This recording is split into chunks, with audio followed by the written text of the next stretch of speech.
আজি ৰাতিপুৱা শ্ৰীমন্ত সংঘৰ বাকৰিত লাংহিন কেন্দ্ৰীয় বিহু সমিতিৰ উদ্যোগত আহি থকা বহাগ বিহু উদযাপন কৰিবৰ কাৰণে এখন আদৰণীয় সমিতি গঠন কৰা হৈছিল আৰু এই আদৰণীয় সমিতিৰ কাৰ্যালয় উদ্বোধনৰ আজি ৰাতিপুৱাৰ ভাগত আমি আমাৰ উদযাপন সমিতিৰ সভাপতি দিলীপ দাস ডাঙৰীয়া, শ্ৰীমন্ত শংকৰ আঞ্চলিক শাখাৰ সভাপতি আদি কৰি সকলো বিষয়ববীয়াৰ সহযোগত মই আজি ৰাতিপুৱাৰ ভাগত লাংহিন কেন্দ্ৰীয় বিহু উদযাপন সমিতিৰ কাৰ্যালয়টো উদ্বোধন কৰোঁ।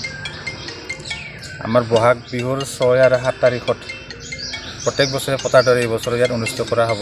গতিকে মই আজি এই আপোনালোকৰ মাধ্যমেৰে অনুৰোধ কৰিব বিচাৰিছোঁ, যিসকল প্ৰতিযোগীয়ে এই বিহু উদযাপন সমিতিত ভাগ ল'ব বিচাৰে তেওঁলোকে আমাৰ উদযাপন সমিতিৰ লগত যোগাযোগ কৰি তেখেতে ইয়াত অংশগ্ৰহণ কৰে আৰু আশা ৰাখিছোঁ আমি সকলো ৰাইজৰ সহযোগত এই বছৰো যোৱা বছৰ নিচিনাকৈ মানে সুন্দৰভাৱে আৰু সফলভাৱে আমি উদযাপন কৰিব পাৰিম।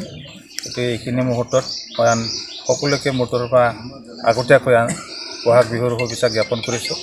আশা ৰাখিছোঁ সকলোৰে মংগল হওক, সকলোৰে ভাল হওক আহি থকা বছৰটো। তাৰ কাৰণে মই এই মুহূৰ্তত মোৰ তৰফৰ পৰা সকলোকে নমস্কাৰ জনাই আজিৰ এই কাৰ্যালয়ৰ উদ্বোধনী সভাত উপস্থিত হোৱা সকলোকে মোৰ তৰফৰ পৰা শুভেচ্ছা জনালোঁ।